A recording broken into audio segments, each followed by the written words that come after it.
So welcome everyone to today's webinar on getting serious about the human rights of older persons, our call for a UN convention. I'm so pleased today to host with my colleagues from the International Longevity Centre Canada, as well as the Canadian Network for the Prevention of Elder Abuse, and hosting this with our partners and sponsor with the National Institute on Aging. You're in for an extremely informative event today. And before we begin our session, I would like to provide our land acknowledgement. We acknowledge that we gather on the traditional territory of a number of First Nations and acknowledge their stewardship of this land throughout the ages. We seek a new relationship with the original peoples of this land, one that is based in honor and deep respect.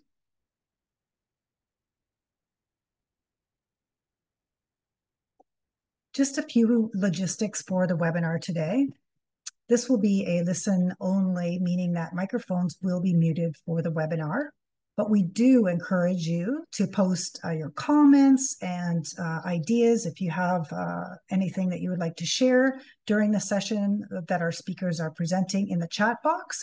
If you have a specific question that you would like to ask at the end of the presentation, please post that in the Q&A box at the bottom of your screen. You'll see a Q&A.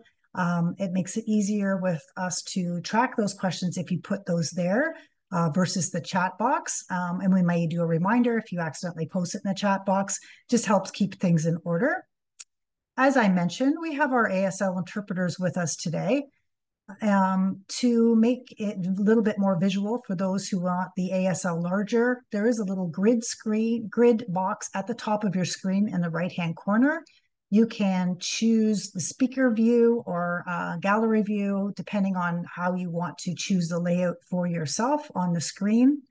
Just so you know, after our formal introductions, we won't be sharing screen, so everyone will be visual on the big screen, so there won't be a PowerPoint that will interrupt in the sizing of the speakers. At the end of the session, we will be posting a follow-up email to you, which will have a survey link just to let us know your comments of today's session. There'll also be a pop-up at the end of the screen that will send you to the petition to advocate for the convention, and you will get that pop-up, and it only takes a few minutes of your time, and our speakers will address this more thoroughly in the presentation today. The session will be recorded and posted at a later date on our websites. All the document links that will be shared at today's session in the chat box will be posted on our website, where you can access those resources fairly quickly after the webinar, so that will be available.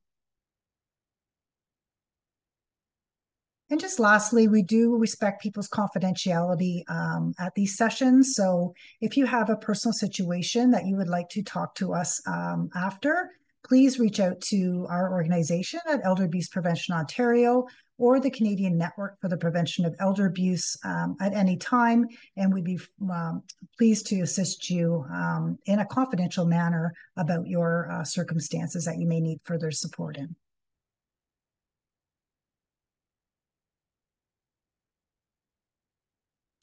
So it gives me great pleasure just to introduce our panel of speakers with us today. First, we have Amal Abu Rafe, and she is the Chief Program on Aging Chief Program on Aging section with the Social Inclusion and Participation Branch, and for the Division of Inclusive Social Development with the Department of Economic and Social Affairs, known as DESA, at the United Nations headquarters. So we welcome Emil. Followed by Margaret Gillis, who is the founding president of the International Longevity Centre Canada.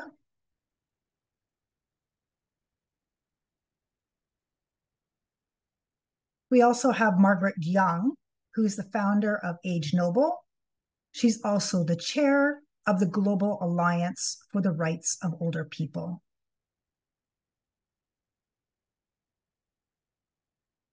And Bridget Sleep, who is the senior researcher at Human Rights Watch.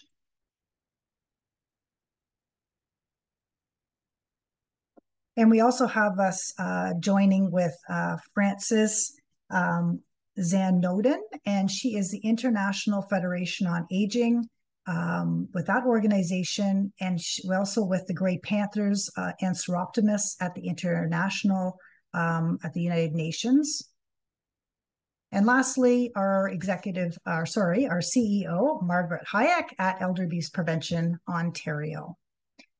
So I am going to turn the presentation for the rest of this webinar now over to my CEO, Margaret Hayek, who will follow up and introduce our guest speakers for today. Good afternoon and a very warm welcome to all. We are pleased that so many of you are joining us here today as we rally around a most critical initiative, and that is the call for the UN Convention on the Rights of Older Persons.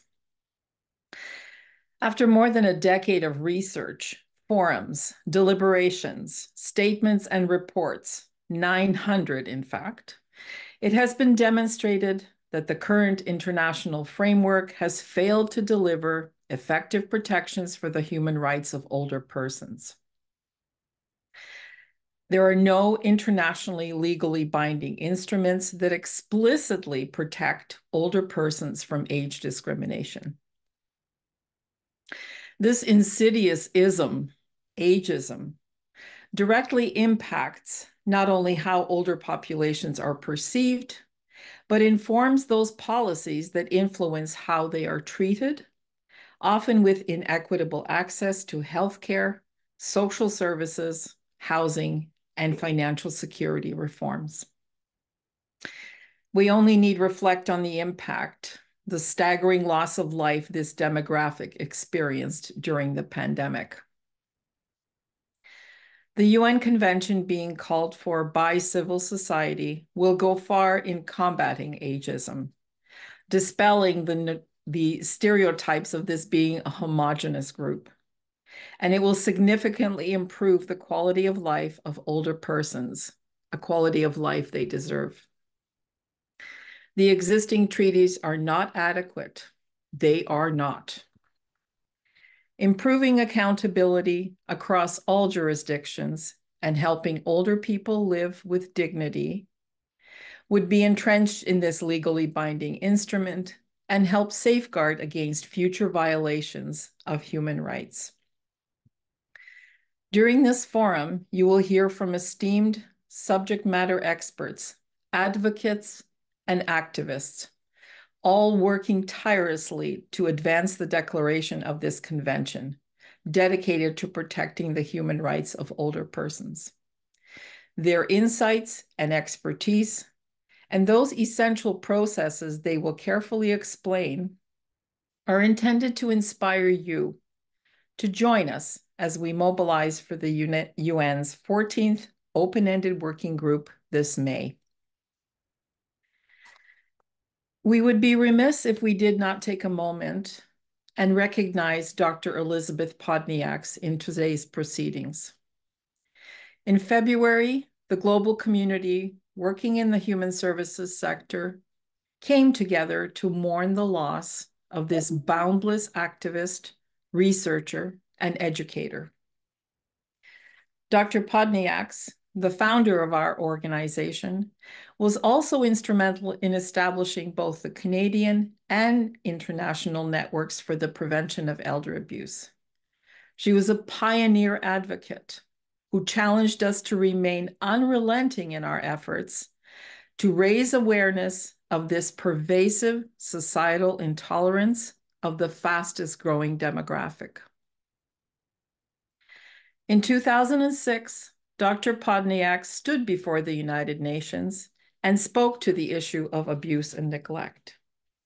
As a result, June 15th was declared as World Elder Abuse Awareness Day, an annual event when we come together to strengthen our resolve to help keep older adults safe from harm. After a lifetime of contributing to and building our communities, enriching our social fabric, older persons deserve better, and we must do better by them. Honoring her legacy, we will continue to fight ageism, which is at the very core of these unabating and increasingly complex trends of horrific elder abuse we continue to see covered in the media each day. We will continue to advocate for their rights, their dignity, and respect. With this gathering of guest speakers, delegates, and seniors from across the globe, we reaffirm our commitment towards stopping abuse and restoring respect. We will not stop until the call for this UN convention comes to fruition and holds everyone to account on how older persons everywhere are treated. It is my distinct pleasure to introduce the Honorable Minister of Seniors, Seamus O'Regan Jr., who will deliver his greeting and remarks via this recorded message. Minister?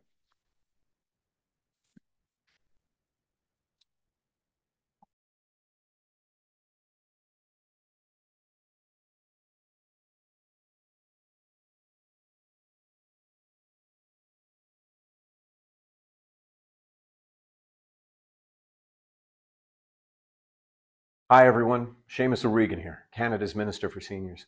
Sorry I couldn't be with you in person today. It's budget time here. Things get a little tangly. First, I want to sincerely thank you all for taking up this work. Canada works with our partners and allies at the United Nations to raise the bar on seniors' rights around the world. Elder abuse is a painful subject. I was at the University of Toronto back in February to announce federal funds into a research project called RISE that the University and Elder Abuse Ontario are heading up. Before the announcement, we were talking about what it's like to study elder abuse. It's a disturbing subject to tackle every day. Marta Hayek said it best, you have to be in it for more than the paycheck. You're all in this for a lot more than a paycheck, so thank you. As the Minister for Seniors, my job is about dignity. I want to make sure every senior in Canada can age with dignity. That comes down to more than longevity, it's about quality of life. There's no dignity in living with abuse, in living with shame or fear or isolation. That's what elder abuse does to seniors. It's always been a problem, but it grew exponentially during COVID. So the federal government recently released a clear definition for the mistreatment of older persons. We define it as a single or repeated event that involves a person, a group, a community, or an organization, and occurs within a relationship where there is an expectation of trust. When an act, word, attitude, or lack of appropriate action causes or risks causing negative consequences for an older person. The fact that we chose to create a definition across the government about what elder abuse really is just speaks to what a pertinent issue this has become. If we're going to effectively create policies and make investments to address a problem, then we need to define it. But you and I also know that we've got a lot more work to do. Our government is investing about $10 million every year in programs that study abuse of all kinds, including the abuse faced by older persons. On investit chaque année dans les meilleures organisations d'aînés grâce au programme Nouveaux Horizons. You've been pushing every government to do more on long-term care, a lot more. Right now, I'm working with Health Minister on a Safe Long-Term Care Act. The long-term care system is managed by the provinces and territories, but we think that there's room for federal leadership here. What happened in the long-term care system during COVID was just about the furthest thing from dignity. For patients, for workers, for our country. And the proposed legislation would identify what the safe operation and delivery of care should look like in long-term care. It's going to set the standard, and it's going to add another layer of accountability for long-term care. People want to know that we all care, that we are all disturbed by what seniors and care workers experienced during COVID, that we won't just opt out of helping fix our long-term care system because it's not a federal issue. Alors je vais continuer de vous écouter, vous, les organisations qui font une différence. People don't age with dignity when you leave them alone. People age with dignity when we actively create a culture that encourages that, when we're honest with each other about the problems that we see, and we work with smart and dedicated partners like you to solve them. Thank you.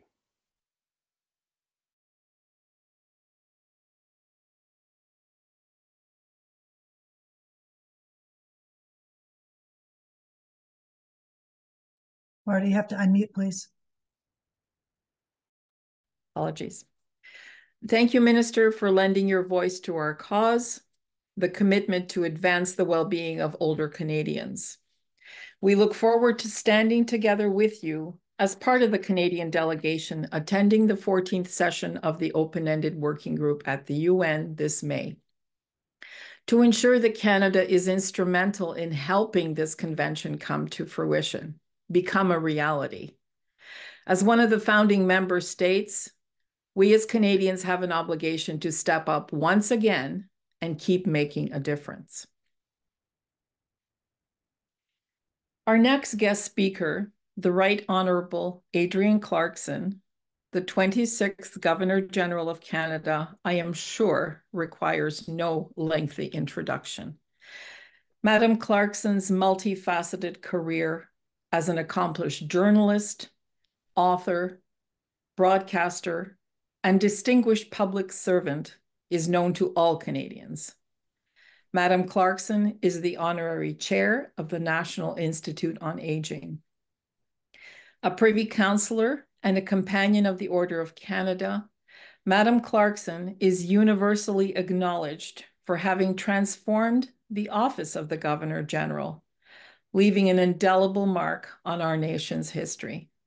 Madam Clarkson, welcome. Thank you so much. I wish to say that I'm speaking to you from Toronto, which is in the Dish with One Spoon territory. And the Dish with One Spoon is a treaty between the Anishinaabe, Mississaugas, and Haudenosaunee that bound them to share the territory and protect the land. They have welcomed subsequent Indigenous nations and peoples from all over the world, and all newcomers have been invited into this treaty in the spirit of peace, friendship, and respect. When I last spoke to a number of you a couple of years ago, I was only 83, but I've turned 85 now, and I'm really very happy about that, particularly as I don't feel 85. And to me, this is the COVID effect, that we lost nearly 3 years of our lives because everything came to such a standstill. So although when I turned 80, I felt I have lived 80 good years, now that I'm 85, I feel that something is not quite right. I'm sure that I'm not alone in feeling this like this, but I'm trying to make up for lost time and make some extra 2 years in my life. And in the back of my mind, I always hear the wonderful music from Saturday Night Fever, Staying Alive. And that's what I urge everyone to do, not just my age, but the younger ones who are only in their 60s. And when we're talking about how our society deals with older people, with elders, and so on, we have to stay in fighting shape always in order to get the rights that are appropriate for every single human being who lives long. I continue to believe that you must say yes to life and no to individual propositions. This is the proper stance to keep you going for as long as the material part of you, your body, what people know and think of as you, still exists. People are always quite nice to me, I suppose because I was Governor General, and I want to make you feel old by telling you that I became Governor General 25 years ago this year, and that I left Rideau Hall in 2005, which is nearly 19 years ago. I've been living in the same house back in Toronto for 19 years, and I definitely intend to keep living in it till they carry me out feet first. In that time, since I left Rideau Hall, I co-founded with my husband the ICC, the Institute for Canadian Citizenship, to help people who had been, like me, refugees and immigrants, to get integrated into Canadian life as quickly as possible so that they would feel that they belonged. And that word has been always important in my life, belonging. And in the years that we've had the ICC, 18 of them actually, we've found a great success, particularly for our Canoe Pass, which gives a free access for 1 year to all new citizens to a huge number of cultural events, cultural places, museums, science centers, free with 4 children, family rides on Via Rail. And we have been very happy with the result of this. I think we've made a difference, and we've made a difference to people who are immigrants and who who have to feel that they belong. Personally, I don't know what the benchmarks for aging are, but I would certainly say you get a little zing, like an electric shock, when you learn that some of your daughters have gone through menopause a few years ago. And also because you have to, by law, go to a special class to have your driver's license renewed. And there you sit down with 11 other people, none of whom you can believe you are sharing the road with, and are asked to do inane things like pick out all the H's in a row of letters and draw a clock that says 10 after 3. How that can keep you active in driving, I have no idea, but perhaps the driver's license people know better than we do what cognitive abilities are. The worry I always have is that I look at these people and I'm frantic with the idea I might be on the road with them at any time. On the other hand, I believe they have the right to use their cars, as most of them live in a place where they have to use their cars to go shopping for groceries, and probably there's somebody like their partner who depends upon them totally. Anyway, it's not an edifying experience. And it's one where I think ageism plays a role, because I think if we're going to have our licenses renewed at 80, there should be some reason that causes us to understand that it's meaningful. I've been through twice now and passed, and I would have liked to have been able to help some of the people I was there with to be able to do more things than just get in their car and aim it at something, but that was not to be. Physically, I feel less old than I did a couple of years ago because I had a complete knee replacement 6 months ago. It worked beautifully, and I have only a little tiny scar. And I don't wish that I had it done some years ago because it wasn't degenerated at that point yet. But now I'm happy with it, and I think that when we can be refitted with parts that are titanium and high-grade plastic, you never know what the end will be. And when the end comes, we'll be all refitted anyway. I'm a very big propagator of the idea that I will stay in my home until I die, and that they will carry me out of my Victorian house through the double doors for which the dignity of an exit was conceived. Of course, anything could happen. I could end up in an institution, but then I will be institutionalized. I've learned over the last 10 years, seeing friends who have had to make the hard choices about institutions, no matter how well run they are, they still are institutions. And personally, I dread the idea that I would have to go and eat breakfast between 8 and 10, and lunch between 12 and 1, and dinner between 5 and 6:30. It reminds me of being in residence at university. It's somebody else's agenda, and I don't behave very well with people's agendas. I don't think most people do. I know regular hours are supposed to create regular people, but I've never been regular, and there you are. When I turned 80, I finally decided I would never eat breakfast again. When we came to this country, people were very kind to us and said to my mother, you know, Chinese people don't eat much breakfast, but your children are going to be real Canadians, and therefore they should have oatmeal, Red River cereal, boiled eggs, orange juice, and milk. And I always just hated it, absolutely hated it. I hated breakfast more than anything. I loathed it then. And when I turned 80, I decided I would never eat breakfast again. Freedom at 80 from breakfast. That's what it's meant to me. And I've never looked back. And I don't feel hungry either. I happen to be married to a man who does love breakfast, and he comes down and gets it all together himself and has a lovely time. And sometimes I will join him for a coffee at about 11:30. I do believe it's very important that if you have lived a long time, you should take care to be an example to others, and not only an example, but to help them. When you have had a fortunate life, when you've had an active life, when you have had a life that has not known deprivation, except for my early years when we lost everything by war, and also until I was 7 years old, basically we're quite poor. Well, that gives me a feeling of identity with other people who don't have things or have had things taken away from them. And I don't want things to be taken away from old people because they're old. Not everybody has good health, and not anyone who has bad health problems can get them treated. Life just isn't fair that way. We have economic inequalities, which we should all fight to mitigate. We have to keep our health system in good shape so that everybody is treated equally.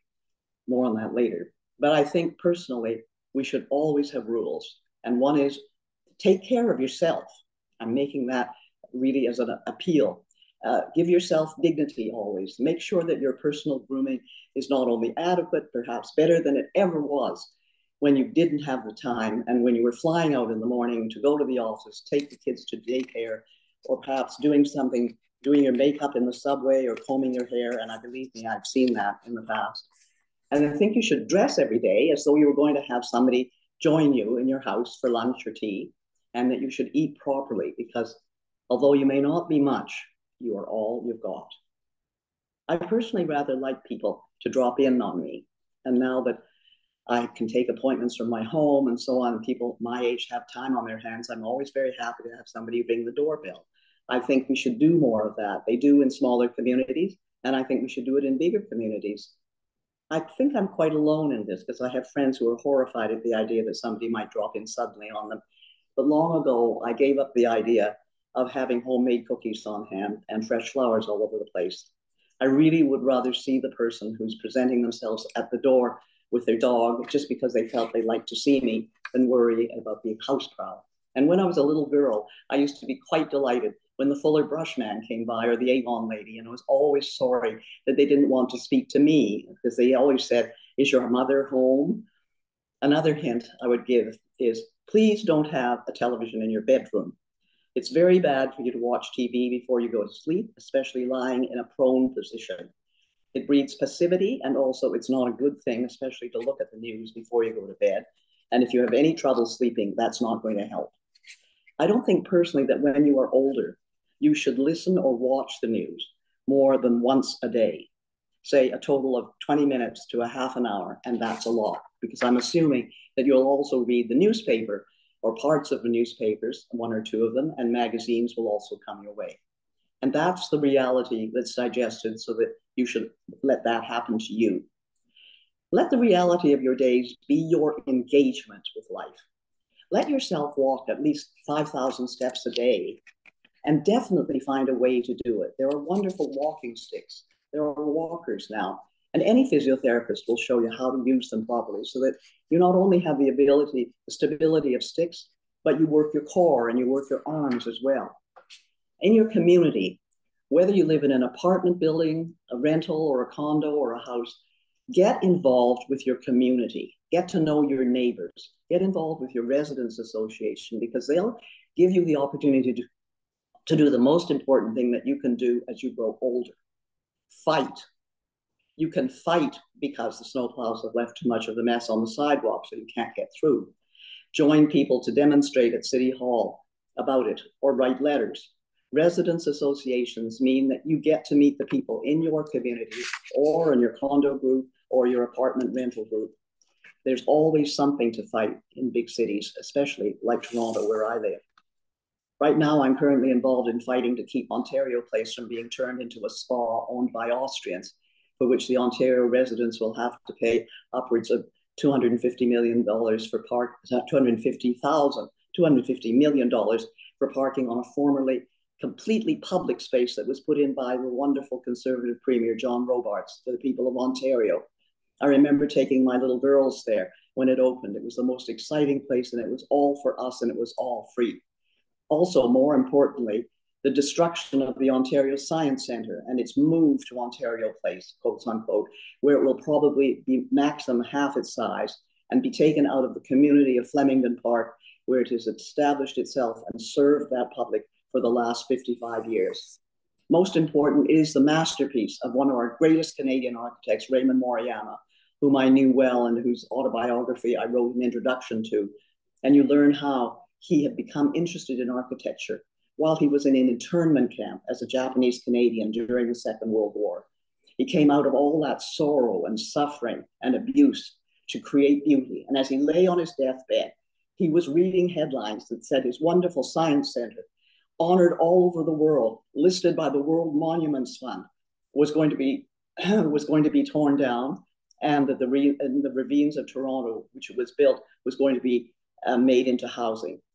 He has died, and now they have discovered, of course, that the ravine is not suitable for housing, as it is a floodplain. Right now, my residents association in the annex is fighting obscene proposals for 38-story buildings right in the center of 2- and 3-story houses. We may not win, but at least we'll go down fighting. That word comes up over and over again. There's so many things we have to fight for. One of the most important things for everybody is that you have to realize that the fight keeps you alive, because nothing happens without your standing up for it, and without your saying that you are going to take your part and care about things which will exist after you're gone, and after maybe even your children are gone. I think those of us who are fortunate enough to have been comfortable in our later years should understand and be made to realize that so many people are not in that fortunate circumstance, and that precarity of people's lives as they go into old age with very little income is a disgrace in a society as rich as ours. We have to have the security that the retirement homes which people have been living in will not be taken over because the owners can make more money out of turning them into condominiums.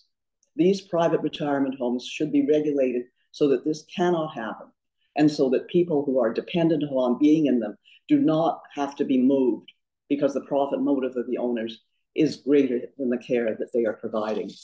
I'm horrified when I see the ads for some of these places, and I know that the names of these owners are also the people who are wanting to make money out of former retirement homes. And of course, leaves us to people who have to be in long-term care and have to be cared for.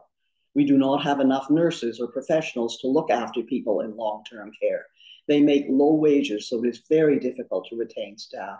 Long-term care, there's one behind me, one by one block. In fact, my backyard is almost at their backyard, and they were a scandal during COVID.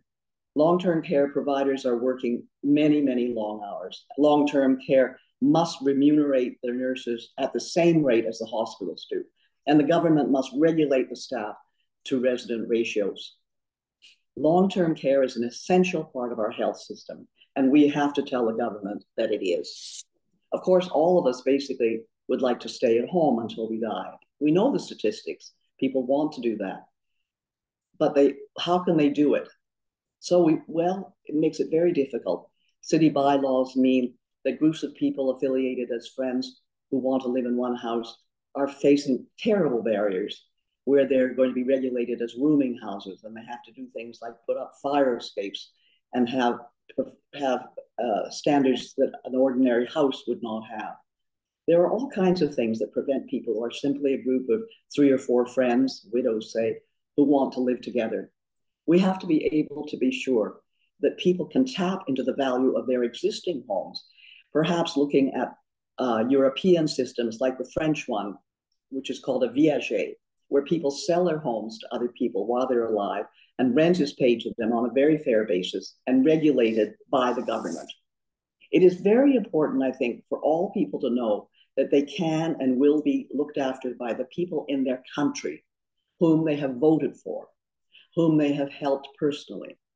And unless that assurance can be given to a population, trust disappears. That's why we must fight for the rights of older people. And it is very important for all of us as Canadians to know that we care about each other, that it's a country that has welcomed immigrants and cared for people with completely different backgrounds, ideas, colors, religions, and has been able to do that in a way which no other country has ever been able to do. If we keep that at the back of our minds, we'll be able also to help ourselves as we age to take up the cudgel, which it must be a cudgel to beat governments into some kind of sense to deal with us as we grow older, as we have greater needs, and they have to pay attention. They have to pay attention because when we were younger, we contributed taxes, we were working. We contributed to the wealth of this country. We contributed to building the institutions. We contributed to building healthcare.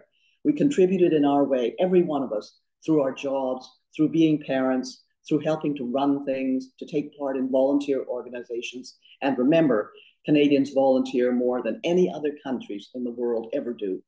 This is what we deserve as Canadians. And we must ask our government to do that for us. And if we do that, then we can be a big example to the whole world.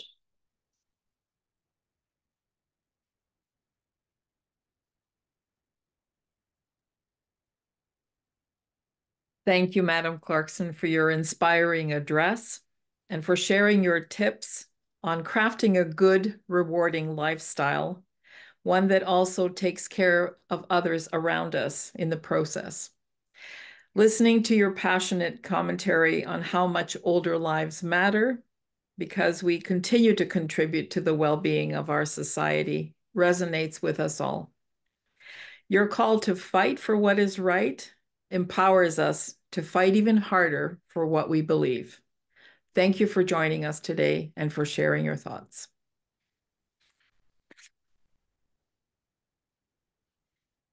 It is my privilege now to introduce our next speaker.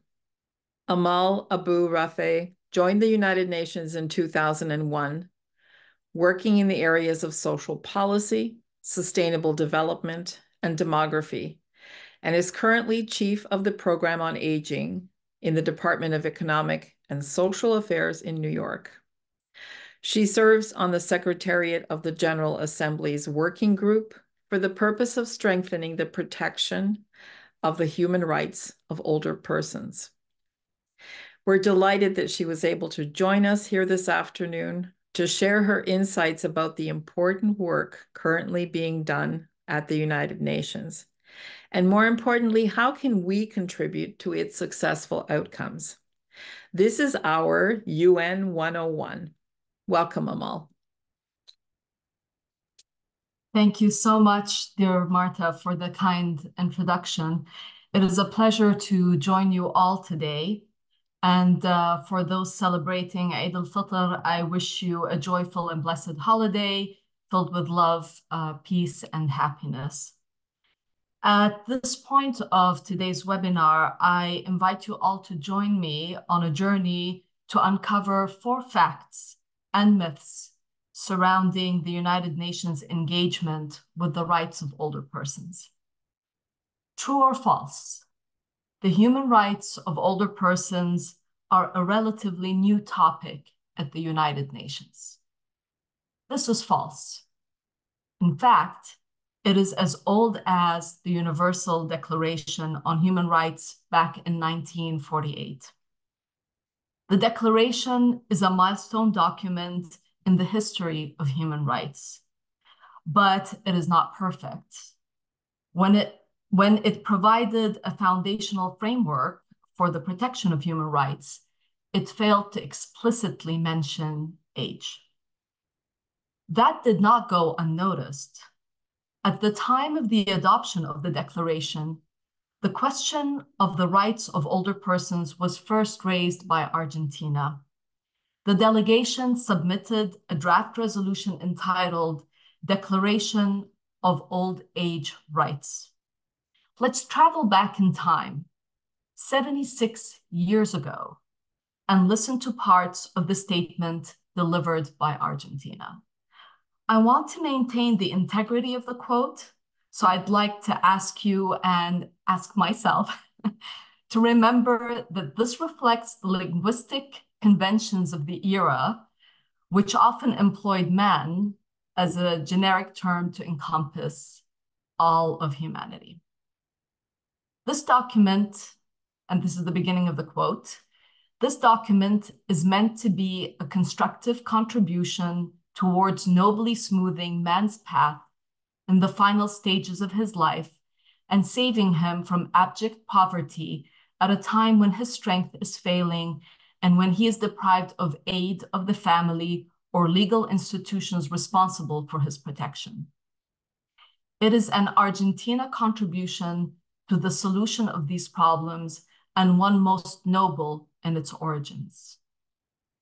Argentina added, this problem of the rights of old age must be viewed from the universal standpoint. Just as the problems of childhood are duly guided and governed by skillful legislation confirmed in the Geneva Declaration of the Rights of the Child, so also must the life of the aged to be protected at the very point where the protective laws cease to apply. End of quote. Clearly, this is a tale as old as time. Back then, much like today, final solutions were not reached. At the time, the matter was referred to the Economic and Social Council. A study was to be prepared by the Secretary General and ILO, but it was postponed for future sessions. Since then, and over the past decades, there have been repeated calls for enhanced action to promote the human rights of older persons, including through adopting the Political Declaration and the Madrid International Plan of Action on Aging in 2002, and the establishment of the General Assembly Open-Ended Working Group on Aging in 2010. So this discussion is nearly as old as the United Nations itself. True or false? An international legal instrument could be created at the Open-Ended Working Group on Aging. This is false. The working group is housed in the United Nations General Assembly. And it is important to remember this because of the functions and the powers of the General Assembly. It occupies a central position as the chief deliberative, policymaking, and representative organ of the United Nations. And most importantly, it plays a central role in the process of standard setting and the codification of international law. However, the mandate of the working group is to consider the existing international framework of the human rights of older persons and identify possible gaps and how best to address them, including by considering, as appropriate, the feasibility of further instruments and measures. This mandate was strengthened 2 years following its creation by establishing a reporting mechanism. Based on the strengthened mandate, the working group is to present a proposal containing the main elements that should be included in an international legal instrument. Fast forward 11 years later, no such reporting took place, despite the General Assembly establishing a mechanism to do so. Why? Well, that is a question best addressed to your governments. But in my view, at a personal level, resolutions adopted by vote, like this one, while still significant, face challenges in garnering widespread political support and achieving effective implementation. While consensus is not needed, it does signal a stronger commitment to collective action and cooperation amongst member states. And that is what happened at the last session of the working group, when delegates adopted by consensus a decision to appoint 2 co-facilitators who turned out to be the ambassadors of Brazil and Portugal. Co-facilitators are essential in our work at the United Nations for their role in maintaining momentum, promoting inclusivity, and representing the negotiation processes. In the coming weeks, the co-facilitators will lead negotiations behind closed doors of recommendations to be considered at the upcoming 14th session of the working group in May. This comes following months of open, transparent, and inclusive informal meetings with all stakeholders, as well as calls for inputs, an important mechanism to engage stakeholders and ensure that diverse perspectives are considered in the formulation of these recommendations. True or false? The insights offered in the responses to the co-facilitators' call provide clarity on the path forward. I think it's false. And I'm sorry to say, it's false to both those who want a convention and those who do not want a convention. For me, aside from the content of the inputs, one thing stood out. 35 governments provided input. This means we have not heard from over 80% of member states. 44 NGOs provided inputs. This means we have not heard from over 80% of the NGOs accredited to the working group. In reality, the percentage of unengaged NGOs is higher because I have not counted the ECOSOC accredited NGOs who participate in the working group. 14 national human rights institutions provided inputs. This means we have not heard from over 80% of the A status institutions worldwide.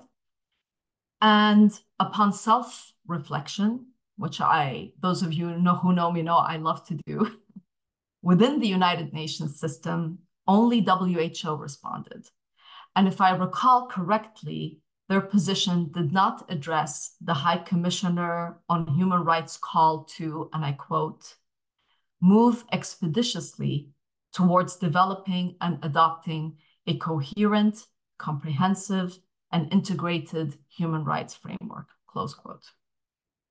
To me, a noteworthy finding is that despite 14 years since its establishment, all stakeholders, all of them, involved in the working group have not actively engaged or expressed their positions despite ample opportunity to do so. The underlying causes of this phenomenon are multifaceted and not definitely understood. Possible contributing factors may include challenges in mobilizing grassroots support at the national level, perceptions of limited influence in these processes, considerations of relevance compared to other primary UN priorities, or perceptions regarding the effectiveness of this working group meetings in achieving tangible outcomes or meaningful actions. In the next weeks, the co-facilitators are tasked with reflecting diverse perspectives and navigating complex diplomatic dynamics in preparation for the 14th session of the working group.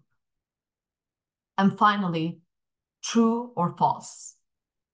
In light of this context, there appears to be a lack of motivation for organizations representing older persons to engage in the upcoming session of the working group in May. Nothing could be further from the truth. Consider the title of today's webinar, Getting Serious. It implies the gravity of the topic. It is imperative that each of you acknowledge and actively engage in this crucial discussion. Remember, participation is not only integral to the realization of human rights, but is also a fundamental right itself. Your advocacy efforts will not only benefit older Canadians, and perhaps this is a message to the minister as well, through you, but will also have a positive impact on current and future generations of older persons worldwide. I thank you for the opportunity to share my thoughts with you. I hope they are helpful to your work. And I pass on the floor to my dear colleague, Margaret Gillis, President of ILC Canada. Thank you. Thank you, Amal, and good afternoon. So back to our theme. What does it take for governments to get serious about the rights of older persons? Does it take a death rate of 80% of older persons from a climate change event like we saw in British Columbia during the heat dome in 2021, when 756 mostly older, poor, and isolated persons died in a completely preventable event? Does it take a death rate of older persons in long-term care, where between 2020 and 2021, some 283,000 older persons died, representing 80% of the COVID deaths in Canada? Does it take a law which dictates where older persons can live, allows governments to move older persons in long-term care as much as 150 kilometers away from their families and friends and communities against their will, as a recent legislation has done in Ontario? Does it take the fact that in 2022, it was estimated that 1 in 10 older Canadians experienced some form of elder abuse, keeping in mind elder abuse is underreported and that these rates are likely much higher? There are many more examples I could cite, but the point is, these are all violations of persons, and they're happening in our country. Now, we have been advocating that our government support a practical tool to help address these human rights gaps. We're demanding that the government support the adoption of the United Nations Convention on the Rights of Older Persons. What a United Nations Convention is a legally binding document signed by member states of the United Nations, which sets out in detail the rights each country must bestow on its citizens. Think of it as a separate set of laws that protect older persons' rights. Now, we know conventions work for other groups, and they have had a significant impact on the lives of those whose rights are protected in this way.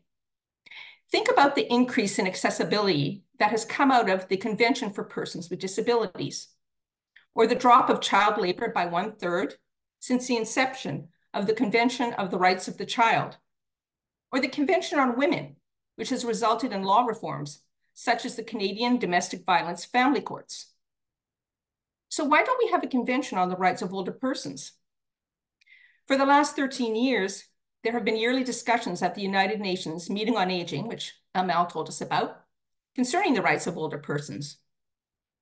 These discussions focus on whether or not there are gaps in the human rights of older persons, and if so, what is needed to fill those gaps, with the focus on whether or not we need a convention to protect the rights of older people. I want to take you back for a moment to look at Canada's impressive history in regard to human rights at the United Nations, which is truly something to be proud of. Canada was instrumental in drafting the seminal human rights document called the Universal Declaration of Human Rights. This is the one Amal mentioned earlier. You will recognize it from its famous and beautiful opening lines. All human beings are born free and equal in dignity and rights, which came out of the carnage of the Second World War. One not so insignificant fact that Amal mentioned is that this document doesn't mention age. Now, Canada is party to 7 major human rights conventions on issues which address, for example, racial discrimination, discrimination against women and children, and persons with disabilities. Proudly, Canada played a role in getting these conventions established and implemented. I must also acknowledge the excellent work of our Canadian diplomats who have managed to include older persons in recent resolutions at the Human Rights Council and the Commission for the Status of Women, among others. Now, the Global Affairs website comments that, as Canadians, we are proud of the contributions to the foundations of the United Nations and to the achievements of its many milestones, and we are committed to achieving human rights. Well, we couldn't agree more. Canada has done some great work on human rights, but it is imperative that Canada move to do more for older people. The Global Affairs website lists the key areas of discrimination that they focus on, including women, children, LGBTQ people, and others, all of which is laudable and right. But there's one problem. You will not see listed there in these areas of discrimination on Canada's International Human Rights page the issue of age. Moreover, in the announcement that Canada was seeking a seat on the UN Human Rights Council, Canada's list of priority areas for human rights did not include age, nor was aging part of Canada's latest report to the Universal Periodic Review to the Human Rights Council. This despite World Health Organization statistics that show that ageism is the most pervasive ism, with 1 in 2 people being ageist. Indeed, studies by the National Seniors Council, the Federal Provincial Territorial Ministers responsible for seniors, and Statistics Canada have shown the incredible negative impact ageism has on the lives of older persons. And why aren't these governments and agencies connecting with our work internationally? So where is Canada right now on the rights of older persons? From 2010 to 2018, Canada was openly opposed to a convention. In 2018, ILC Canada brought a petition to the UN Open-Ended Working Group on Aging, which many of you signed, calling on Canada to support the convention. In response, on the floor of the United Nations General Assembly, Canada announced that the door was open to the convention.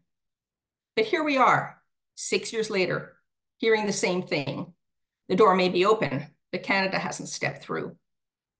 And frankly, this maybe yes is really a definitive no, because until Canada stands up at the UN and says it supports convention, our country remains against it. So how does the government explain this inaction? Over the years, we have heard a number of reasons why they have not supported a convention. For instance, we have heard that there are no gaps in regard to the rights of older persons. So let me be very, very clear.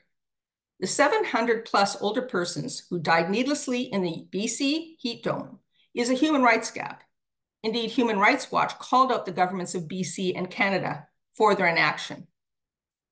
The 283,000 dead older persons during the pandemic, as a result of issues like the lack of personal protective equipment, the fact that workers in long-term care were forced to move from home to home, increasing infection rates, the overcrowding of rooms, or the fact that older persons in long-term care were sometimes barred from hospitals, are all human rights gaps. The 300 older persons who were forced to go to long-term care homes outside their communities against their will, and that's just what's happened so far, is a clear human rights gap. Outrageous levels of elder abuse without sufficient funding for supportive services, much less safe havens which can accommodate older persons, is a human rights gap. The United Nations Office of Human Rights has been clear that older persons face gaps in their human rights and that a convention is required. We urge Canada to align with UN Human Rights Council and support a convention.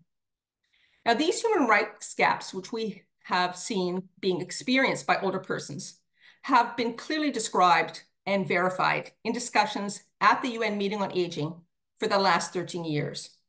We urge Canada and any others who oppose a convention to scrutinize the multitude of reports from experts in the field of aging, whose peer-reviewed research has clearly illustrated the human rights gaps for older persons, which have been presented year after year at the United Nations. Indeed, how on earth can anyone with an interest in human rights seriously say there are no gaps for older persons?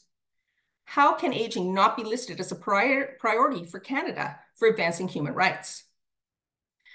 Another argument we have heard both in Canada and from other countries who oppose a convention is that current UN conventions cover aging, and all we have to do is better implement those conventions. Well, here's the problem. None of those conventions cover ageism, and without a tool to battle ageism, the challenges facing older persons remain unaddressed. Seriously, imagine talking about the challenge of race without addressing racism, or looking at women's rights without addressing misogyny. It's ridiculous.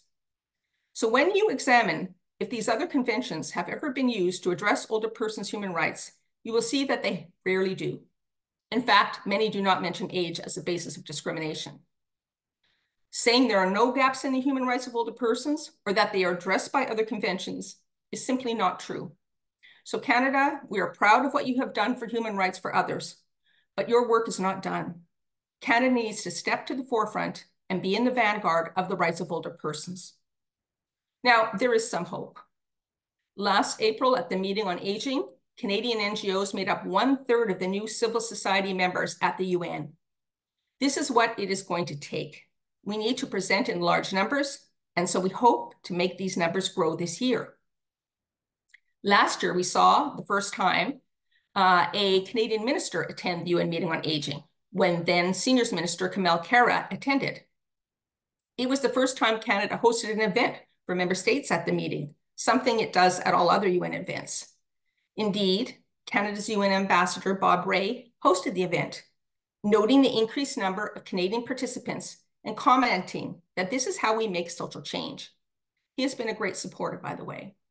Also, last year's meeting, it was the first time a substantive resolution was adopted by the UN calling for the co-facilitators from 2 member states to look at the need for more robust action on the human rights of older persons. It makes this upcoming meeting incredibly important for the human rights of older persons, and you're going to hear more about this from Bridget. So there is hope, and we need to put political pressure on the government to move from being open to supporting a convention to unequivocally saying yes to a convention. Recently, ILC Canada had a very positive meeting with Seniors Minister Seamus O'Regan, and he said, again, that he's open to the idea of a convention. As Marta said at the beginning, we look forward to standing together with Minister O'Regan as part of the Canadian delegation attending the 14th session of the Open-Ended Working Group in May to ensure Canada is instrumental in helping the UN Convention of the Rights of Older Persons become a reality. We, as civil society, need to make our preferences clear to assist the minister to take the issue to the Prime Minister and Cabinet, who make the ultimate decisions on conventions. We older people are soon to be 1/4 of the population of Canada, and we need to make and have a bigger voice by working together. Look south to our neighbors in the USA, where no law is passed in Congress without running it by the AARP, the largest group advocating for older persons. We need to have that kind of impact in Canada. We must use our voices and our electoral muscle to ensure older persons' human rights are strengthened. With that in mind, ILC Canada began the Canadian Coalition Against Ageism, which is being led by Dr. Kieran Ribeiro, who's on our call today. So what is the Canadian Coalition Against Ageism? It is the coming together of major aging organizations and individuals to confront ageism and bring about social change in Canada. We want to make Canada a world leader and partner in the global movement for social change. And one specific area is to support this change, is to support a convention on the rights of older persons. We must demand that Canada continue its history of empathy and support for the rights of older persons at the United Nations, as they have done for so many other groups who have faced prejudice and neglect. So back to our main question. What does it take to get serious about human rights? There are a few actions which I'm going to ask you to take to help realize this goal. First of all, join us in our work through the Canadian Coalition Against Ageism, and you will see some information on how to do that in the chat. Help us get a United Nations Convention on the Rights of Older Persons by working to convince our government to get on board and help us with the resulting international work. This can be done as an individual or as an organization. Sign the petition led by GARIP, which calls for a UN convention, which is also in the chat. Share it with your friends and family. Send it to your MP and tell them they need to support the convention. If you are an organization, join us at the United Nations Open-Ended Working Group in New York from May 20th to 24th. Think again of the rights violations experienced by older people. Each of them had the right to life, the right to be free from violence and neglect, and the right to choose. Help us make that a reality. Thank you. And I'm now going to turn the floor over to Bridget Sleep, who is a senior researcher on the rights of older persons at Human Rights Watch, and one of those who has continually supported us at the UN with her excellent research. Bridget. Thank you very much, Margaret. And thank you also to the organizers for inviting me to come and speak to you all today. As we've heard, the UN Open-Ended Working Group is at a critical point at the moment. And what happens over the next month could decide whether we see a new convention on the rights of older persons in our lifetimes or not. We still haven't seen a draft text of the Open-Ended Working Group's recommendations that Amal spoke about, but we assume that it will have two parts. And this is the recommendation that we're hoping that the Open-Ended Working Group will agree on at the 14th session. So we expect that it will have two parts. The first is on whether there are gaps or not, and the second on options to fill those gaps. There are two essential things that we must get into that recommendation to move forward with a convention.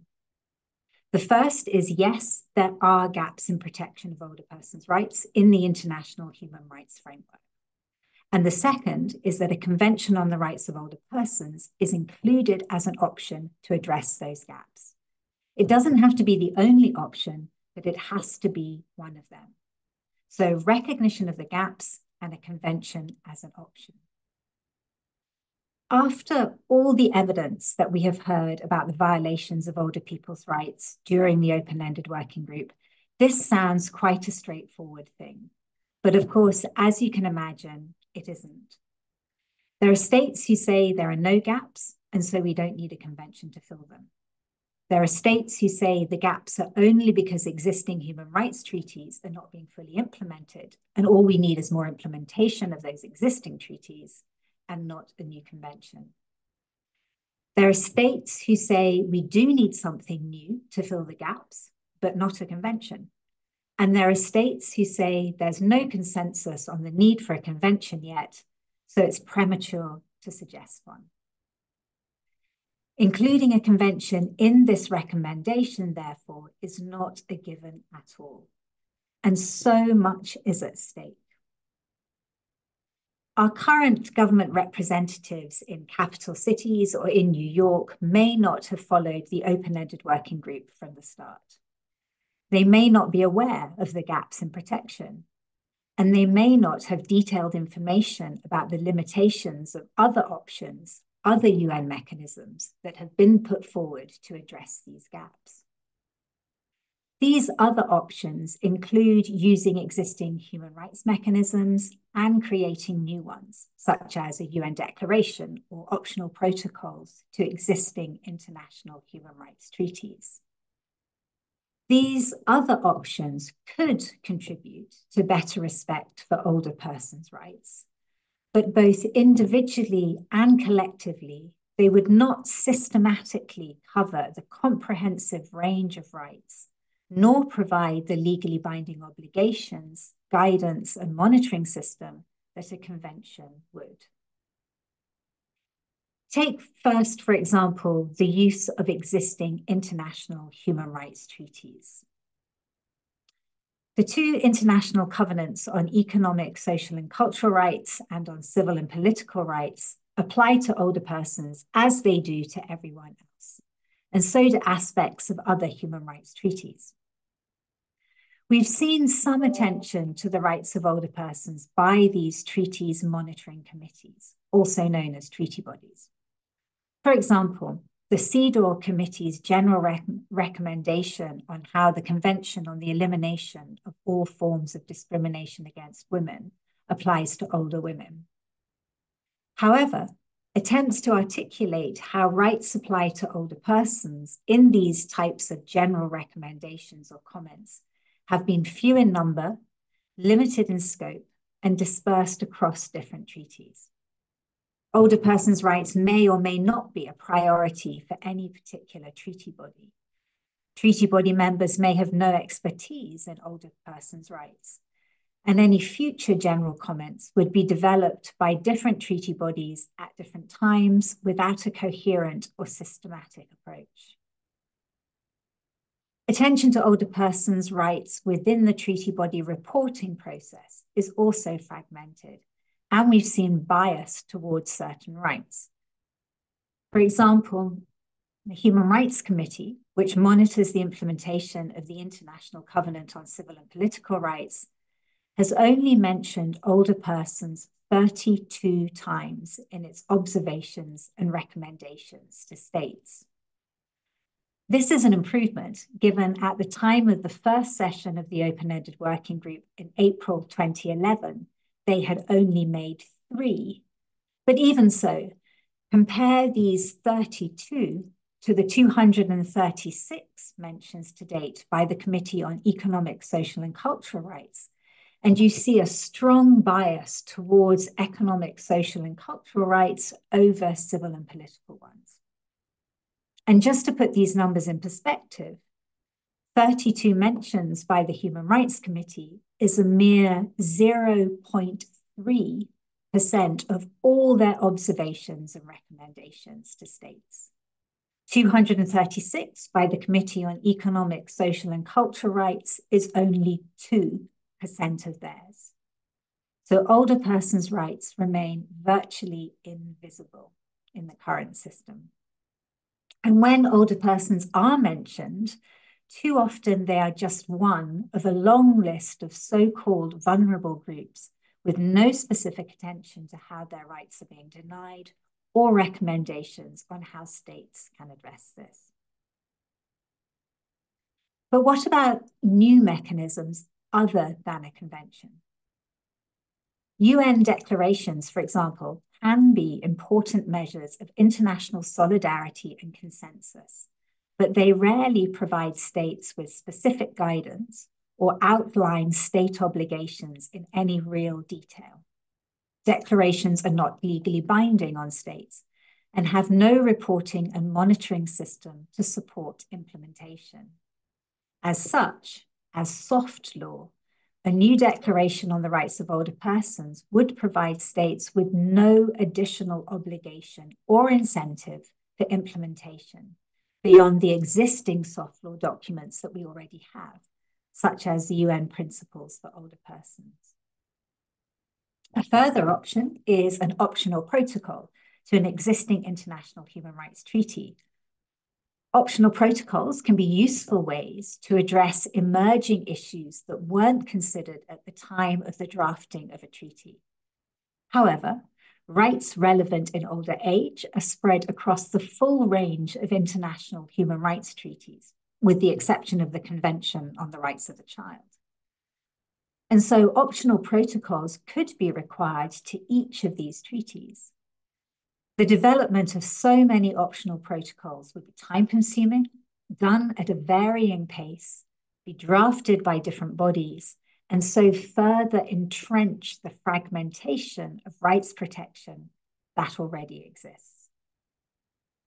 A new human rights treaty, a convention on the rights of older persons, on the other hand, would provide a framework to address a comprehensive and interdependent range of rights in older age: civil, political, economic, social, and cultural. It would articulate how human rights apply in the context of older age and to older persons, with a specificity and detail lacking in the current human rights framework. In terms of practical implementation, a convention would provide states with a legal framework, recommendations, guidance, and support to better promote and protect older persons' rights. It would require states to adopt and revise their national legislation to comply with its standards, including making sure laws protect against age discrimination and ageism. And it would guide policy development and program delivery based on human rights standards. A convention would also help states maintain a focus on older persons' rights through periodic reporting to a monitoring body. And it would foster better data collection and disaggregation for evidence-based policymaking. And importantly, it would provide for the full and meaningful participation of older persons and their organizations in policymaking generally, and specifically in the implementation and monitoring of the treaty itself. By including a convention as an option in the recommendation, all that states will be doing at this stage is saying it is an option. They wouldn't be saying it's the only option, and they wouldn't be saying other options are not necessary, just that a convention is one of the options. If a convention is not on that list of options, basically, after 13 years of discussion, of listening to older persons and civil society, after all the resources put into this process, states would be saying, we don't believe a convention is necessary. This would set back the possibility of drafting and negotiating a convention by years, if not decades. It would send a message that older persons are invisible, that their voices are not heard, and that abuses of their rights will continue to be tolerated, even despite the serious violations of those rights during COVID-19 pandemic.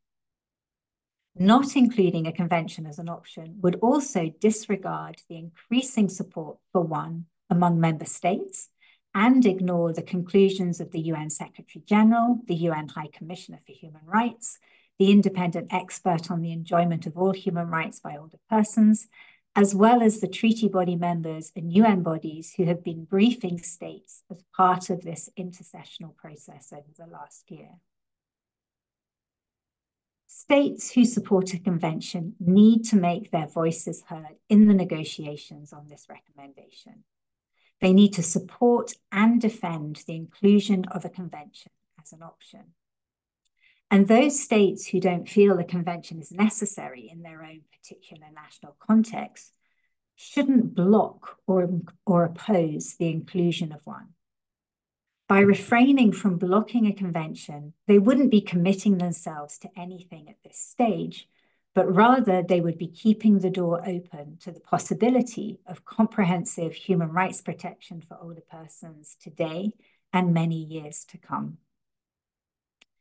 If you'd like to find out more about the advantages of a convention and the limitations of other options, the Global Alliance for the Rights of Older People, GAROP, has published a paper covering these, and the link to that is in the chat.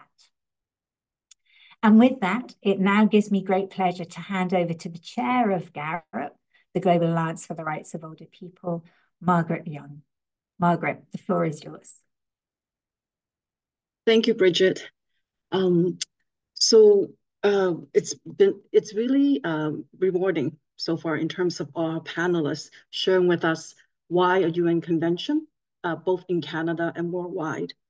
So I'm going to step into a bit now about what we can do about it, like what we can do about it. And just to set a bit of context, the Global Alliance for the Rights of Older People, it's an alliance, a coalition of more than 400 organizations around the world. For example, our speakers today, IRLC Canada, Human Rights Watch, NGO Committee on Aging, as well as our organizers, EAPON, NC and EPA are actually like very active members within the alliance. So the alliance vision is a world where older people fully enjoy their human rights, free from discrimination. And we do that through advocacy, promoting the rights of older people toward a UN convention. So I will go a little bit, I think today we'd like to focus more to share with you about the Age with Rights campaign, the global rally, and the petition. And before I kind of get into that, perhaps we can play the video if it's available, because I think it'd be really interesting to see and hear how our peers are advocating for UN convention around the world. Would that be possible, technically? Yep, just a second. Thank you.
And perhaps while we were getting the video on, I'm not sure if it's technically possible today.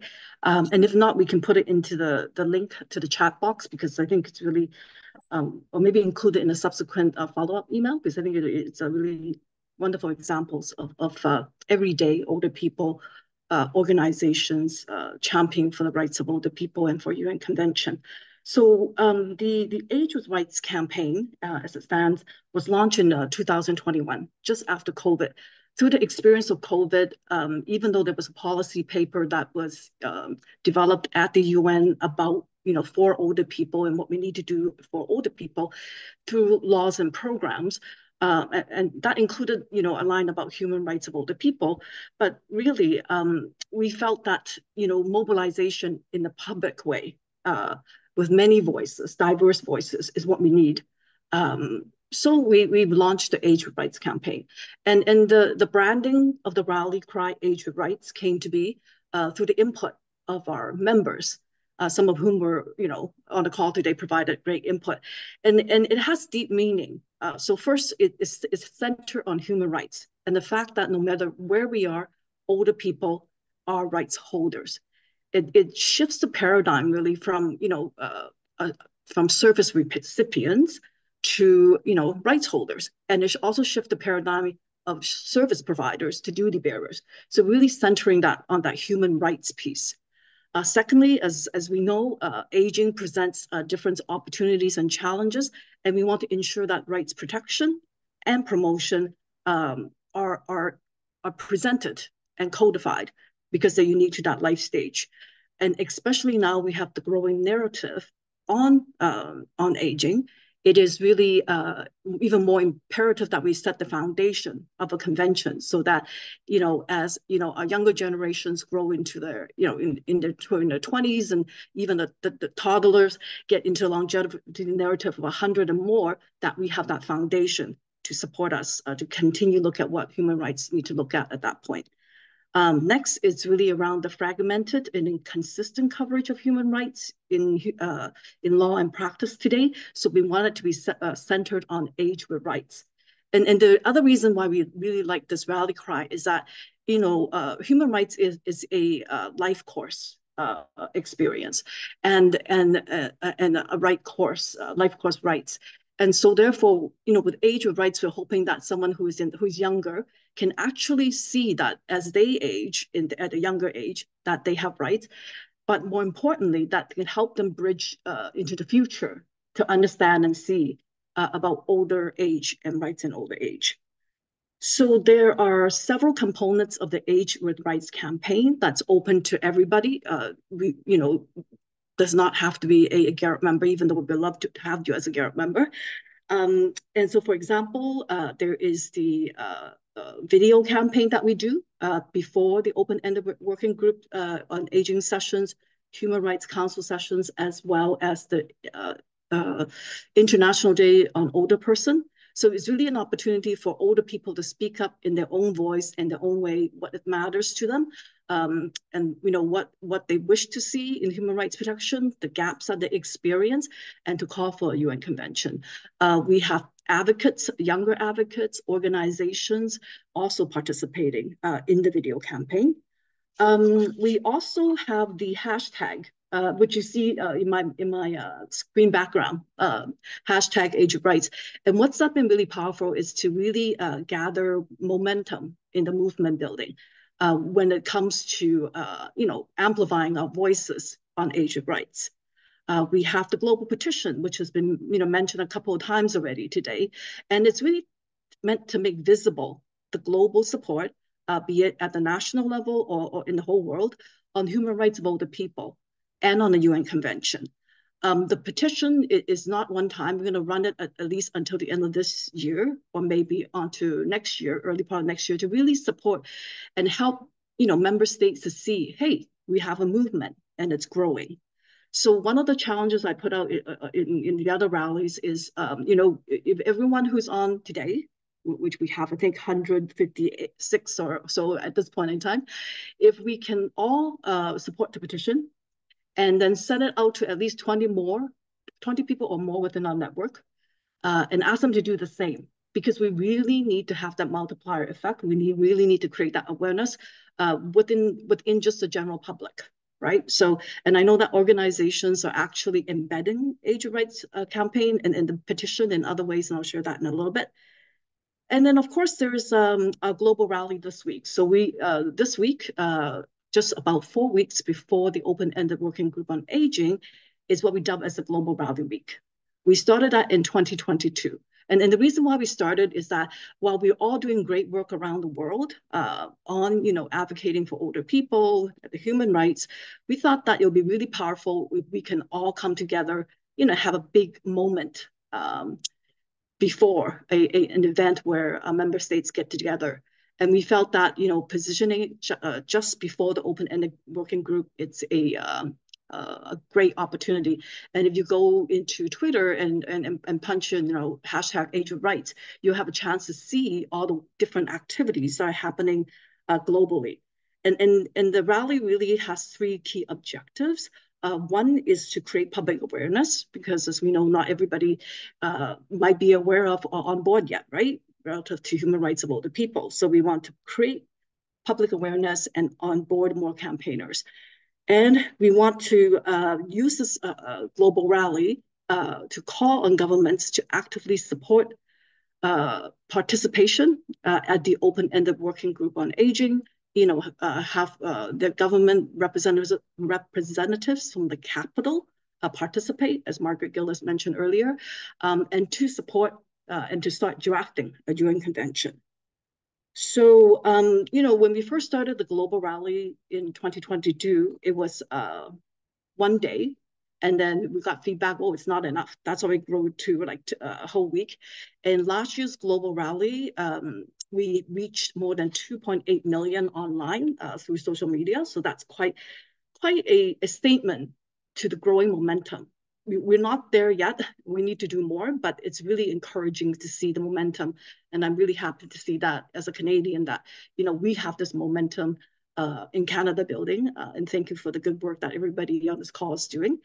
And then there are, these global rally range from marches on the streets that you will see.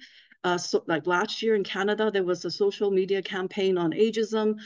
There's multi-stakeholder meetings with governments. So it's just a bunch of different activities. And this year, once again, we have activities on all continents except Antarctica. So maybe, I'm pretty sure we'll get there one day.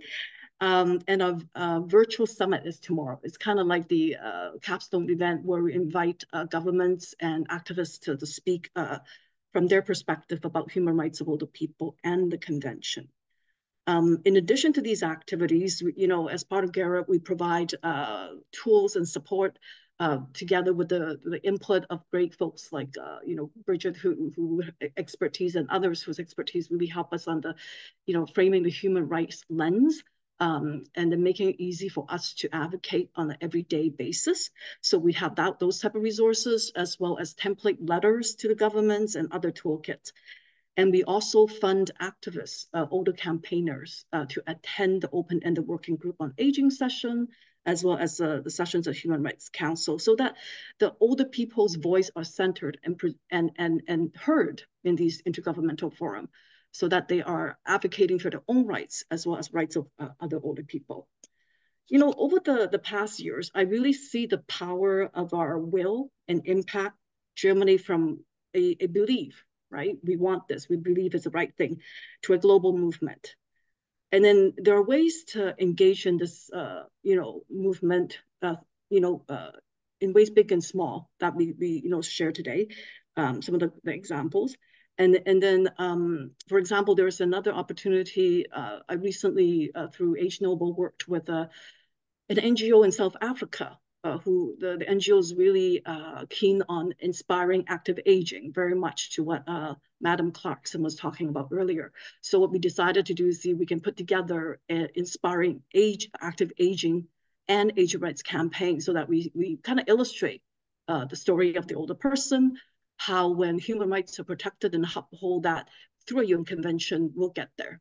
And of course, there's the petition on there also. So, and I'm really pleased with this, because it's really a way for us to kind of incorporate human rights into our everyday, human rights into together with human development. So, as a matter of fact, we're looking at how we can do some of that activity within BC, with some of the BC NGOs in time for the BC Seniors Week. Margaret, I just wanted to let you know that I can show the video if you want. I apologize for the technical issue there. Okay, sure. So I'll just kind of wrap up, and then if there's time, we can show the video. I'm not sure about the run sheet for our whole program. So yeah, so the possibility really is endless, and I'm confident that we will achieve the UN Convention. We just need to come together, work together, and forge ahead, and we can all contribute in our different ways. So thank you. That's kind of what I wanted to share. And if the video is available, it'll be great. Thank you.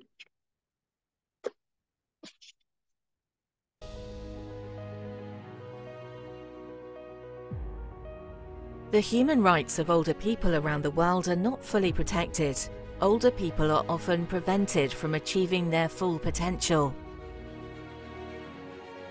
Que nos lo merecemos todo. Hemos luchado por nuestros hijos, nuestros nietos, nuestros padres, y nos merecemos una vejez tranquila, una vejez con derechos.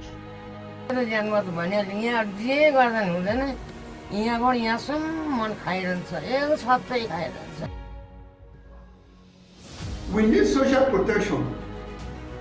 We want to maintain our independence. Para garantizar el respeto a la voluntad, a la dignidad, a la no discriminación, a la autonomия.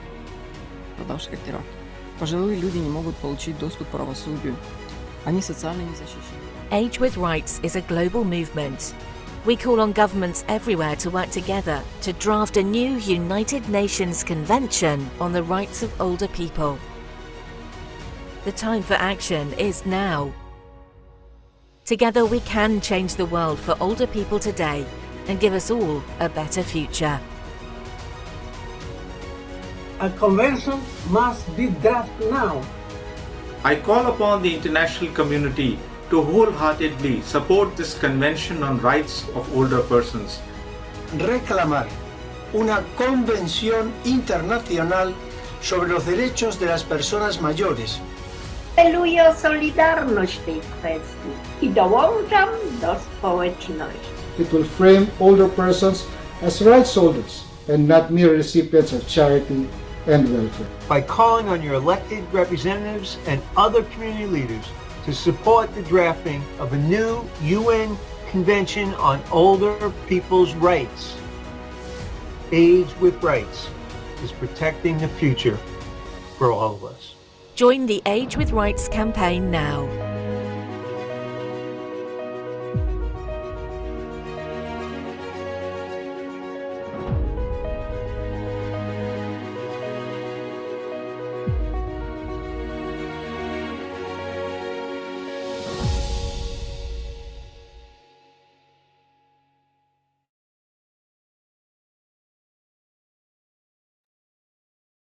Well, I'm so glad this video worked. It is very effective. And for the people who are asking in the chat box, I have shared the link to this video. It is available on YouTube. Feel free to share it widely. And again, before we launch into a Q&A section that I'm going to be leading with Francis, and if you want to get on screen, Francis, it would be wonderful. Just want to remind you that while our presenters were speaking, we have been sharing links in the chat box. We're going to be doing another round before the end of this session. And for the people who were present today, who participated, you'll be also receiving those links by email a little bit later. Margaret, before we move on to the Q&A section, did you have anything else to add? Margaret Young, I should specify. No, I'm great. Thank you. Great. So it is my great pleasure now to kind of usher us into the last part of this webinar today and to start asking some of the questions that you sent us. I have to say it was a very popular session way before we even, started it. We had a bunch of questions by email. Thank you so much, all of you, for participating so actively. So Francis, I cannot see you because I have too many things hiding my screen, but here you are, beautiful. So you've been an advocate for a convention from the beginning of the work of the Open-Ended Working Group on Aging. So I will start off with this. From your perspective, like, how do you see the role of civil society and individuals in getting governments to agree that a convention is necessary to protect the rights of older people?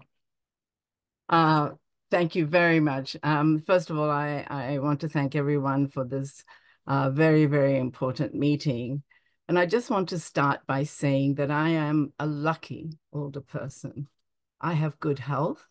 I do not lack for food. I have a pension. I have housing. Millions of older persons around the world are not as fortunate. Civic engagement is crucial for letting governments know that certain issues are extremely important for us. The Charter of the United Nations refers to we the peoples with an S, peoples. And the Universal Declaration of Human Rights recognize that development, peace, and security and respect for human rights are interdependent, and achieving them requires meaningful, inclusive, and safe public and civil society participation.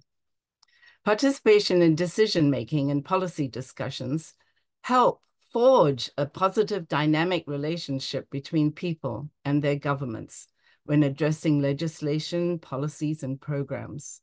Such collaboration makes society safer and more resilient, and policy-making more effective and legitimate. Engagement of people makes for more legitimate and effective decisions, more widely supported, and more likely to be successfully implemented. At the United Nations, procedures are in place for civil society participation when governments discuss issues that are being addressed at the global level, like poverty, economic and social development, peace and security, gender equality, and a whole host of other issues. Human rights is an issue that ranks high up there to ensure, as Article 1 of the Universal Declaration of Human Rights says, that all human beings are born free and equal in dignity and rights. You have heard from the speakers today about what is happening at the United Nations in terms of efforts to secure a specific international legal instrument, a convention, to protect the rights of older persons everywhere, no matter their economic or social situation. Civil society has played a critical role at the Open-Ended Working Group on Aging since its establishment 13 years ago. We attend the annual meetings. We participate by making statements. We are invited as panelists, and we as older persons and as their representatives also submit position papers in an effort to contribute to the discussions. I want to acknowledge that this is a truly intergenerational collaboration when advocates of all ages are working together to find the best way to protect the rights of older persons. Those of us who are lucky enough to live in places where there are good programs, policies, and legislation, we need to join forces to ensure that the rights of all older persons are protected. Those of us who do our advocacy work in New York, meeting with government officials, often hear that they do not hear their citizens at home pushing for a convention. You have heard from Margaret Young, who has spoken about the role of the Global Alliance for the Rights of Older People in harnessing the energy of its members around the world to speak up and speak out at the national level. It is extremely important for government officials at the national level, including at the local levels, to hear the voices of older persons and their demand for their rights. And don't just focus on the Department for Seniors. Approach the ministries of health, social welfare, housing, transportation, veteran affairs, science and industry, labor, diversity, inclusion, and with persons with disabilities. Their policies, those ministries' policies and programs also have an impact on older persons. And ask different groups to join us. Persons with disabilities, youth, women, indigenous peoples, the medical profession, academia, faith-based organizations, farmers, trade unions. As a colleague of mine said, aging is cool. Everyone is doing it. What we are doing is for everyone. We are either old or about to be older. Thank you so much. I really like that last statement of yours. And so you talked about engaging government and authorities at every level. And I think we have quite a few people that are raring to go and to do that. And what are the key issues that they need to be aware of when they are speaking to their local authority or their government officials? Yes, well, we certainly need government officials to understand that being classified as an older person often leads to systematic disadvantage because of that status. An older person is often considered a burden on society of no consequence, no longer economically viable.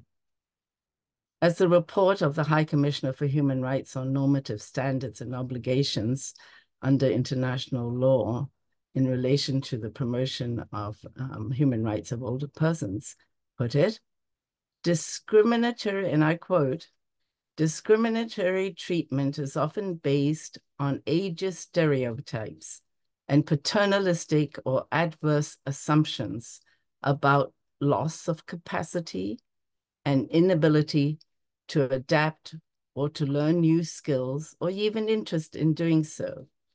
Ageism affects older persons' enjoyment of many human rights, including the rights to health, to an adequate standard of living, to work, to autonomy and independence, to participation in community life. Ageist attitudes can lead to violence, neglect, and abuse, physical, emotional, and financial abuse. Ageist attitudes can lead to social exclusion.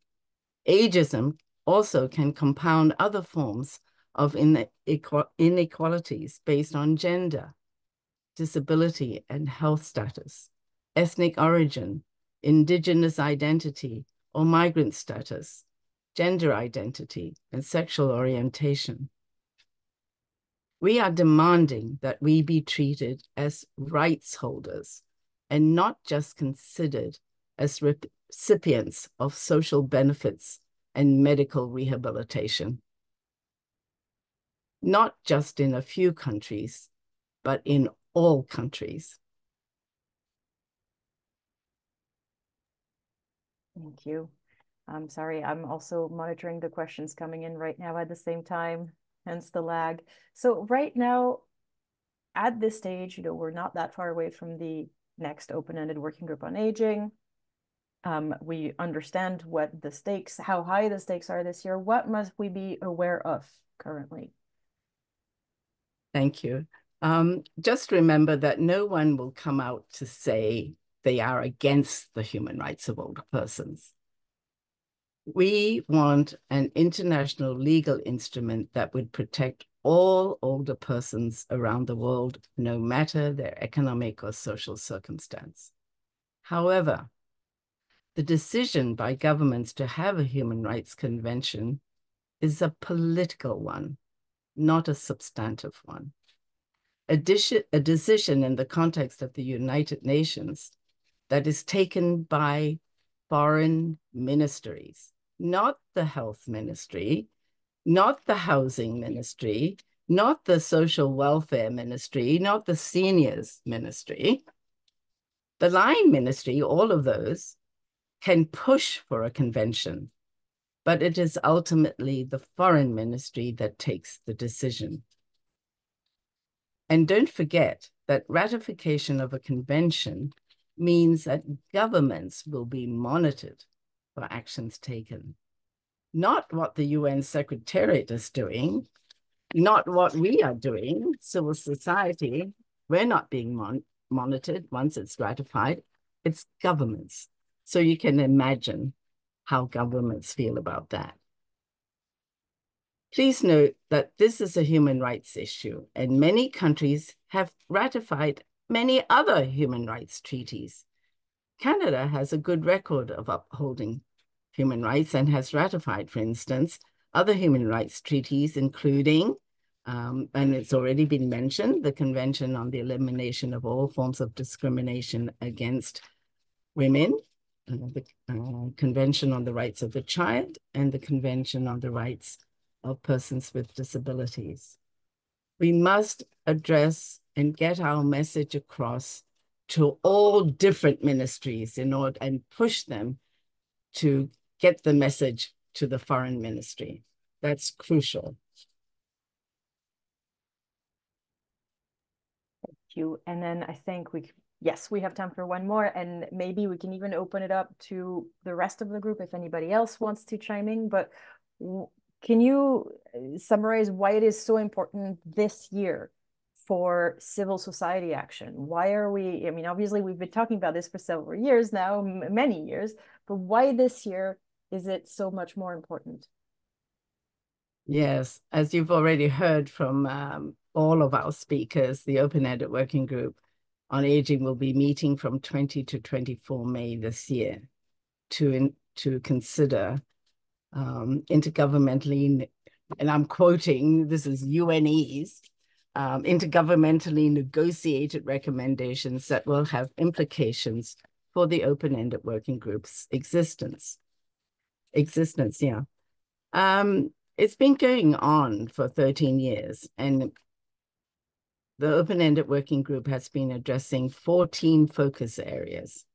And now they're finally addressing the original mandate that they had, which was to look at possible gaps in the international human rights framework and options on how best to address them. That was the mandate that established the open-ended working group. Right in the beginning, Argentina, who was the chair of the meeting, felt that it did not have enough support to dive right into this issue about gaps and options. So Argentina came up with a proposal to start discussing different issues: violence against women, social inclusion, health, violence against older persons, abuse and neglect, health, social exclusion, long-term care, palliative care, a whole series of issues. And I must say, a lot of the time it sounded as though we were all sitting there attending a university course on gerontology, and they were not addressing gaps and options. Finally, with, as you've heard, with the appointment of Brazil and Portugal as the co-facilitators, they are addressing gaps. Will they say there are no gaps and everything is fine, just to make the making sure that the existing treaty bodies will pay more attention to older persons? Will they pass the work over to the Human Rights Council? So there are a number of questions that will come out of these recommendations, which will be discussed in the coming weeks. Civil society action is crucial because we want our governments to hear from us loudly and clearly that we want an international legal instrument to protect our rights and the rights of the future old, nothing less. It's not enough, and certainly for me personally, it's not enough for the open-ended working group to say, oh, let the other treaty bodies deal with this. There are no gaps. No, there are gaps, and we want a convention. Please remember that it took a convention in 1970 to put the world on notice to condemn discrimination against women and to the need to protect their human rights. It took a convention in 1989 to put the world on notice that children have rights which must be protected. And it took a convention in 2006 to put the world on notice that persons with disabilities have rights which must be protected. Those international legal instruments highlighted specific groups that had been not only overlooked and ignored, but had been neglected, discriminated against, mistreated, and abused. Another group of people are suffering from violation of their rights: older persons. We must also demand a convention to protect their rights, our rights. We must end ageism, which is a prejudice against our future selves. The first step and easiest step is to get as many people as possible to sign the Garrett petition, as has been highlighted by all the speakers. We need hundreds of thousands of signatures. The second step is to get our line ministries to send the message to their foreign ministries that they too support a convention to protect the rights of older persons everywhere. We can also send letters to our permanent missions in New York, where the discussions are taking place. Please remember that an international legal instrument, a convention, is the only mechanism that would provide a comprehensive and coherent framework, symbolically and substantively, for a world free from ageism and age discrimination. It would codify the rights of older persons in one single document. It would establish a common global understanding of definitions and minimum standards of practice. It would raise public awareness in respect of older persons' rights. And it would create societies and environments for all ages where older persons are also able to contribute contribute, prosper, and enjoy their rights. We have been patient over the past 13 years. We have been polite. We now need to be noisy. Thank you. Thank you so much, Frances. Well, I think we're going to try to give you each all back a few minutes of your time. Rayanne, if you want to get back online, and all of our speakers, if you want to join back and show your faces one last time. Rayanne, floor is yours. Thank you. I just want to just thank everyone for participating in today's webinar, all of our speakers for taking their time, as well as the Honorable Madame Clarkson for speaking at the beginning of our session as well, and for all the participants that stayed with us to the very end. I know this is a longer webinar than usual, but we had some great questions and comments throughout the webinar. And I know there's lots of interest in further finding out more information about the webinar from watching the re-recording, because there was so much content that was covered through all the presentations today. So again, on behalf of Elder Abuse Prevention Ontario and the Canadian Network for the Prevention of Elder Abuse and ILC Canada, thank you all again for taking the time to speak with us today, and those for attending. And we will follow up sending everyone the links and the recording. We'll send that through an email. I think that's probably the quickest way to get to all the participants, the links that were shared in a most timely manner that will come into your inbox shortly within the next day or two. So thank you all. Have a wonderful rest of your day, and we will reconnect soon. So thank you all.